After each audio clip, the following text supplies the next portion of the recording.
when I was 4 years old, my parents bought me this storybook. And it's this storybook, literally this storybook. And it was titled Sanjana Visits Snow White and the Seven Dwarfs. And it basically featured me making extremely smart decisions on every page, and working with Sneezy and Dopey and all the other dwarfs in order to kill the evil witch that was trying to make Snow White grow old. And I remember right from the beginning that I was just marveled by my brilliance every time I read this book.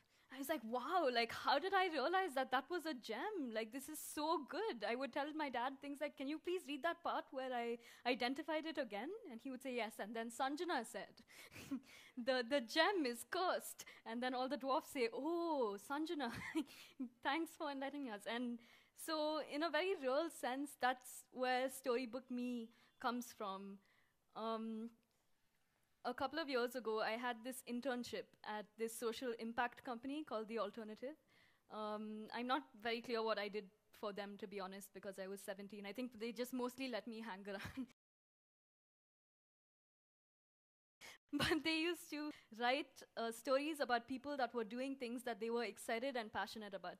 And that inspired me, and they inspired me to try to come up with something that I felt passionately about. And I have always loved to read. I can't remember ever not loving to read. And so I said, okay, I'm going to try to think of something that makes reading fun. And for a long time, I've thought that this love for reading is something to do with me. But like most things, I think it's really just very reflective of my parents and my privilege. Which is that my parents, when I was very young, invested a ridiculous amount of time and effort bringing me all of the nicest storybooks. I had storybooks that were illustrated by French people. I had storybooks that you could read in the bathtub. I had Karate Tales, which I don't know if people are familiar with, but was basically a storybook, and then had Nasiruddin Shah on cassette, reading it with you. All of these wonderful things, and I had only good memories to do with reading. And eventually, I outgrew these books, and my mom would donate them to orphanages or NGOs or someone that was running a book drive. And I naively thought that what we were then doing was giving them that reading experience that I had had, which I had only good memories of, which I thought was so fun, the best part of my day. And that was very, very, very stupid of me, because I was not taking into account the fact that I am not a first generation learner, the fact that I never had any gaps in my education, the fact that both my parents speak English, and therefore I don't remember finding learning how to read very difficult.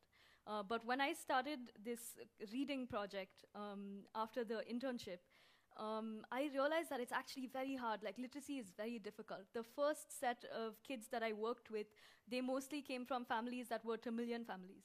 And so they spoke Tamil at home, but they went to school for English, and they read English without understanding it. And so it was this unique situation. You don't want to give them Tamil books because they don't actually read Tamil. They read English, but they don't speak it. And I completely understood why they found reading to be such a difficult affair, because if you think about it, if you have to stop every third word and then say, oh, I'm going to ask Sanjana what that means, it's not fun. It's actually distinctly not fun. And what I wanted to do was to say, how can I bring fun and excitement back to reading for these kids? And I don't know if you've ever been entrusted with 15, 10-year-olds for 2 hours every week, but this is something that I have done. And it's significantly more challenging than I ever thought to get their attention and to keep them interested. I have so much more respect for teachers now because I found myself also resorting to quick fixes. If you read this book, then I'll let you play football, and both of us won't tell the main teacher in charge. So, and as long as you read one. And I realized that it was always this compulsion, not something that they wanted to do. And so, what I ended up doing was saying, I want to make these personalized storybooks. And I went in one day and I said, okay, I'm going to talk to you guys about what it is that makes you tick, right? And so I'm going to try the bravely. Okay, so that's our big idea, is that the kid is in the book. So to put it like very simply, the kid is the hero of the book. And like I did then, is making all of the smart decisions. You know, as much as I love this book, I had one problem with it, which is that I never particularly cared that much about Snow White. Like, Snow White is fine, we're fine, but it wasn't like a passion of mine. My brother is very passionate about Rafael Nadal, the tennis star. And for his 11th birthday, I made him this photoshopped picture which had him and Nadal. And when he first saw it, he didn't say, oh, this never happened, or like, this is a fake. He said, oh, when did this happen? And he was really excited, and he was like, oh, like, I'm completely ready to imaginatively engage with, you know, when I was giving Nadal advice on the side. And I said, I should be making these storybooks. I should be making storybooks for kids like my brother that are to do with like meeting Nadal, because that is a fun, exciting thing. And nothing can make that not fun. And so that's really how, oh, this is my justification for the name, by the way. So you have Ordinary Me on the left panel, and then Storybook Me on the right panel. So Storybook Me being the one where you get to be Superman or Batman, or Darth Vader. I'm going through a real Star Wars phase. This is actually one of the first stories that I wrote, and it's a time warp story. And so it was for this girl named Chaitanya, and as many hot air balloons and Tamil actor Vijay, I was introducing all sorts of things. She just wasn't listening to me. And so in the end, I said, you know what? This story is set in 2022. You are now like 21 years old, and you have just received this check for 20,000 rupees. And she was like, really, what? What did I do to get this great sum of money?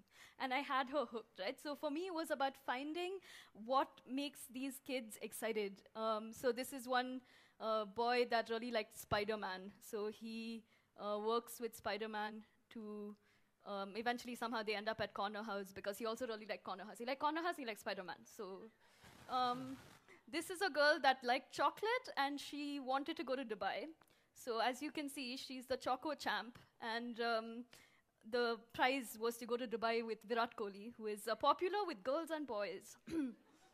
But this actually, so one of the things that I really like about the Storybook Me project was when I first started, I thought this is about reading. This is something that I'm doing to change how people see reading. And when I actually ran it, I realized that it's so much more about self-esteem and how kids feel about things. Is that book, I love it because I remember how special it made me feel. And these books, they are good not because they're works of literature, they're really not. They have the silliest and quirkiest of things, but because they tell a kid that you were important enough. I was listening to you when you told me that you liked 5-star and not Dairy Milk. And I think that's an important distinction. And I remembered it 6 months later when I made this printed hardbound book to give you. And you were important enough, and this book belongs only to you. It could not belong to anyone else. Because, so this girl, she told me, oh, so this is a good story actually. When I initially started figuring out what makes kids tick, I had this idea that I would go and I would talk to them. And I would charm all their like secrets out of them. And so I said, okay, let's all sit in a circle, and I'm going to ask you, what do you want to be when you grow up? And I thought they would say like pilot, fireman. All of them looked at me like really typical Bangalore style. They said software engineer. I was like, every single one of you wants to be a software engineer.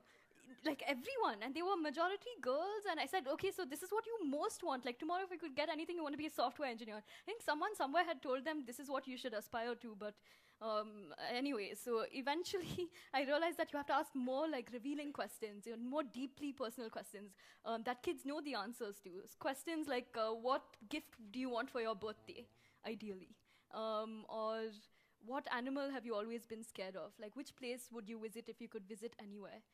What superpower would you ask for if you could ask for anything? And this girl, when I asked her what birthday gift she wanted, she said, I want a black dress with a purple sash and a purple flower on the left, not on the right, on the left. And I was like, literally, I took notes. And then eventually made its way back into the book. And I think she knew that I remembered, I knew that I remembered, and that there was kind of this bond forged. So this is another book. This involves her meeting, I think, the ever-present Tamil actor Vijay. And so it's just fun illustrations, and her doing all, so we do tacky Photoshop. I greatly support the tacky Photoshop that we do, because kids love it. And look at what a good picture this is of Tamil actor Vijay. We also do Bollywood. So Saif Ali Khan. This next girl, she wanted to be a mehndi designer at Salman Khan's wedding. And then they were going to dance to Dabang. And who am I to question, really? It's fine. We put them in papers. We just everything that they think is cool is what we try to do. And so that's basically it. That's what Storybook Me is about. That's what we are trying to do, making these books. And like I said, through the process, I realized that it was a lot more about self-esteem and a lot more about how kids feel. And at some point, people said, okay, so you need to decide, are you doing a reading project or are you doing a self-esteem project? Especially when asked for business plans or donor plans, they say, you need to specify your field, reading or self-esteem. And I honestly think that it's at the crossroads. And I think the problem, I'm really not an expert, this is really my 2 cents, but the problem with education is that we have this idea that learning is not fun, studying is not fun, and then there are other fun things that we do like dance and karate and stuff, but these are 2 separate things. And that's just not a good association to make. I think the thing that I have most learned with Storybook Me is if something makes you feel good, that's what is fun for you. And if something is fun, you'll go back and do it again, right? It's the kind of old adage of if you really enjoy something, an hour feels like 5 minutes, but if you hate it, 5 minutes feel like an hour, right?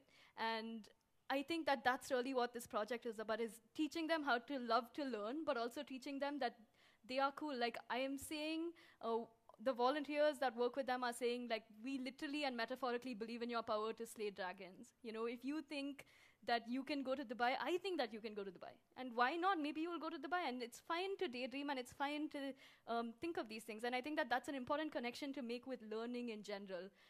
When I first started this, I used to read them other storybooks. And like I said, I was making all of these deals. But by the time it came to this, there was so much enthusiasm from them. They loved reading their own storybooks. They loved reading their friends' storybooks just to check whether I had done something cooler for them. I had a real problem because all of the boys wanted cricket storybooks and I had mistakenly made them score different runs. So they said, someone has scored a 50, someone has scored 100. And it's like, Akka, why has he scored 100? Why have I not scored 100? So I've had to like standardize the cricket scores. And really all these things that are just very fun and very interesting.